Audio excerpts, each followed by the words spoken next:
So you get the check, but I mean, even the idea and like the inner workings, the mechanics of like actually getting the app off the ground, and how what do you have to do? You have to contact record labels, you have to get the artists because you're putting artists' music on your platform, right?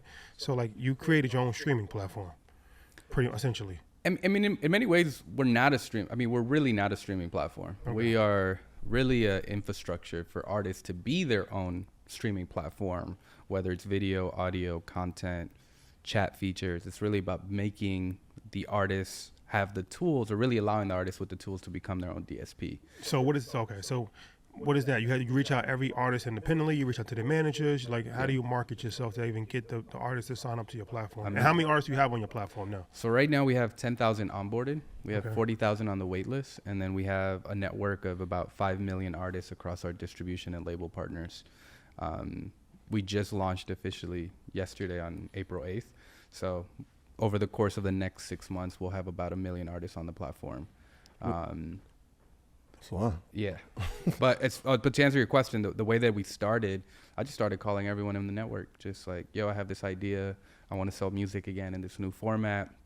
Really preaching direct to consumer. I got a chance to interface with consumer-based companies, startups, and I got to see, for example, one company go from 100K to exiting for hundreds of millions of dollars in the consumer space with only a couple 100,000 consumers actually buying the product. And here I was working with artists that had millions of monthly listeners on Spotify that couldn't even pay their rent.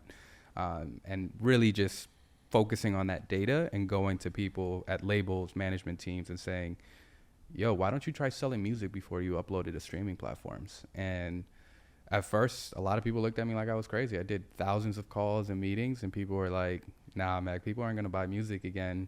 And then I met LaRussell in August of 2022. After the product was already built, I was just trying to shop it around, like see who wanted to be the first person.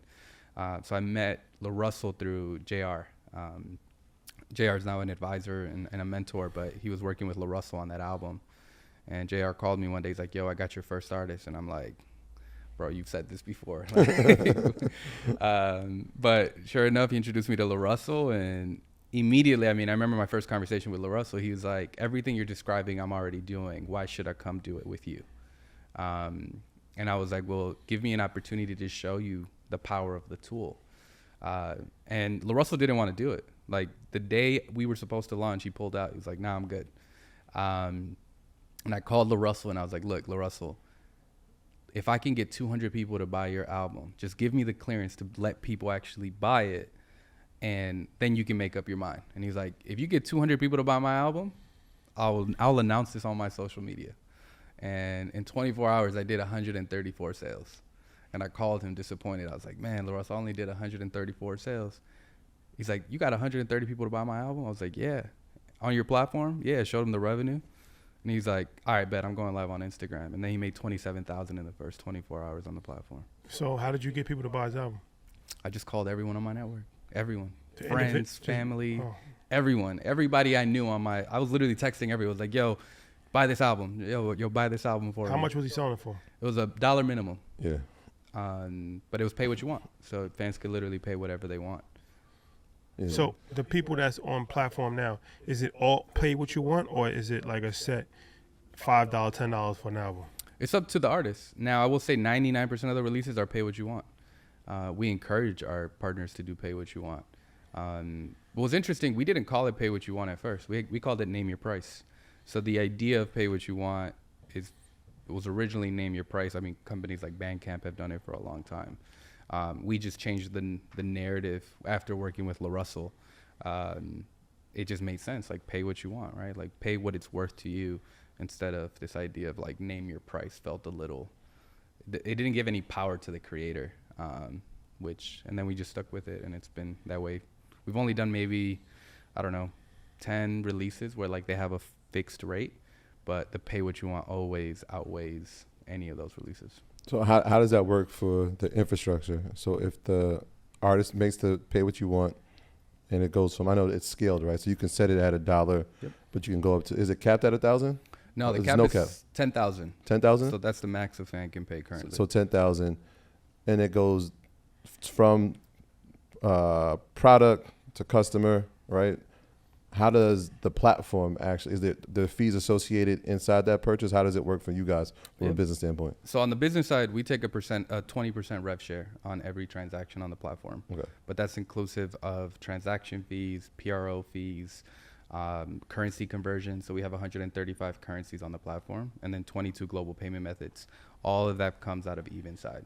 So to break it down a little bit more to that 20%, our margin is really anywhere between 13 to 15%, depending on the transaction of the user. So what is the average, like what's the mean as far as that people are actually paying? The average right now fans are paying is $25 for an album and $9 for a single on the platform. Yeah, That's the average across all artists. All artists. that beats 99 cents. I mean, it beats a third of a penny, right? Right. And I think that's why it's so innovative, right? If the person, let's say, I pay $1,000 for the album just as a fan and wanted to support the cause, and somebody pays $1, now your average is $500, right? Exactly. But you figure at that level, you can scale that all the way down to $25. That's way more than they're gonna get for putting an album out on the streaming platform and getting 0.3 cents per sale. Yep. Per stream, right? Yeah. And that's assuming that they listen to it at least for 30 seconds, right? That counts as a stream. That counts as a stream. And then with the new guidelines that went into effect last week, artists on platforms like Spotify won't get paid for streams if that song didn't cross over 1,000 streams in a calendar year. So if you do 999 streams in a calendar year, you won't get paid for any of those streams. So when you look at the landscape, I'm sure the Spotify's, the SoundClouds, the Tidals, Amazon, YouTube Music, I'm sure, are you making headways? Are you making dents? Are they coming after you in the sense where it's like, No. wait, we maybe need to adopt some of these practices, or how's it been for you thus far? I think for us, our mission for Even, and it's really this, it's true to its name, we want to grow the pie, right? We saw a gap, right? This is money that everyone's leaving on the table, right? Every other industry has adopted it, right? Let's take a company like Nike, right? Nike had 14% of their sales were direct to consumer 5 years ago. Last year, they did 50% of their sales direct to consumer. That doesn't mean people are no longer buying Nike at Foot Locker or Champs or wherever they go. They just now know that they can own their customer and the relationship with the customers that want those shoes. The company has doubled in size. Their stock price has doubled in price in the last 5 years for that exact same reason, right? Because the introduction and the adoption of, for example, the sneakers app, which is Nike's like main D2C platform, has allowed them to actually get more revenue from their users, or in this case, their customers. But the music industry has never had that opportunity. The same way that Hollywood can release Barbie and they can recoup on a weekend in theaters and then release it in streaming platforms 30 days later, right? That's really the ethos. It's not even or streaming, it's even and streaming. How can an artist maximize revenue, but also engage with a fan base where less is really more? An artist can make 100K on Even with 4,000 fans, right? To make 100K off of streaming, you need about, 800 to 1.2 million fans to listen to your music every day for a full calendar year. So let me ask you this: as far as like people paying, right? Obviously, if you're a diehard fan and you really support somebody, then but most people aren't diehard fans; they're casual listeners. So what is the benefit, or what's the marketing for consumers to want to spend more money than they have to for music? Yeah, I would say it really varies on the consumer and the artist, right? On one side, we all have maybe 2 or 3 artists that we would actually pay for an album for, right? In this format. And it's not a physical album. It's not a physical album. It's just a digital access, proximity to the release. And also, fans come to Even for the music, but they stay for everything else, right? So let's say I'm an artist and I'm releasing an album. You can buy my album, you can listen to the album, but you also get to interact in the chat feature, which is a community chat. Think of like Discord, but it lives on platform where fans can talk to other fans, the artist can talk to the fan, but then you also get the music videos. You get early access to merch. You get early access to tour tickets. Maybe there's a virtual release party with the artist, right? Every campaign is different. For example, Russell's campaigns, he always does a documentary with an album where you buy the album and then you get access to the documentary, but you can only watch the documentary if you buy the album using Even. So the idea is fans are actually paying for proximity than they are just paying for the music. And I think on the other side, our number one consumer on Even is the frivolous spender. These are people who are just used to paying for stuff on the internet. You got Apple Pay, Google Pay, you have Cash App. Cash App is one of our number one transactions on the platform because it almost feels like you're not spending any money, right? So it's people just buying something because it's quick and easy. My argument always with people is try it. Have you ever pre-saved a song, right? Have you ever clicked on someone's bio and pre-saved a song on Spotify? Have you guys ever done that before? I'm not a Spotify guy. Or Apple Music. Have you ever pre-saved a song in general? Yeah. I think maybe once. And did it bring you any benefit in that moment? Not really.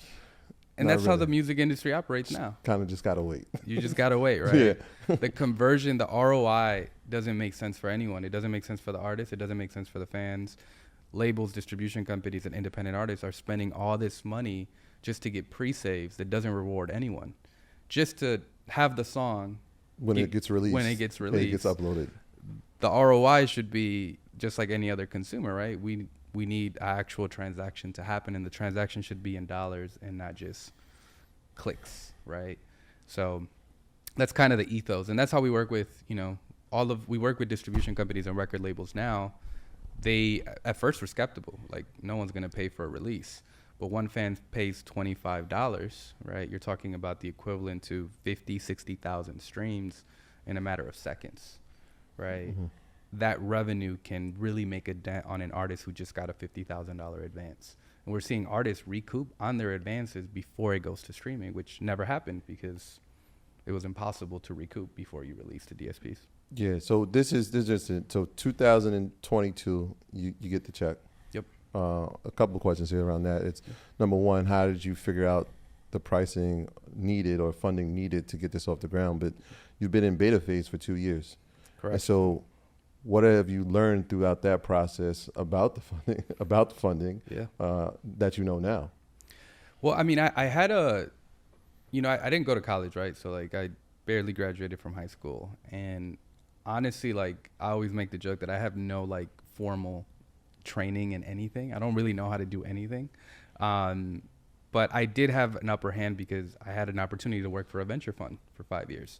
So I had enough of the inner workings of what it looks like, but it's different when you are the person writing checks than the person receiving checks. Because the control is always on the person writing the check. So for context, I built Even with $100,000. That was my check. That was my first, my pre-seed round was $100K, and I was able to build a functional MVP, which is really just a prototype of the platform that did two things. You can buy and you can listen. That's all it was intended to do. And then from there, we were able to prove the model. We did $100K in revenue in the first 30 days. We were able to then go raise our seed round. So I ended up raising a $2.2 million seed round in December of 2022. To date, we've only raised $4.3 million as a company. And we're about to go after our Series A this summer.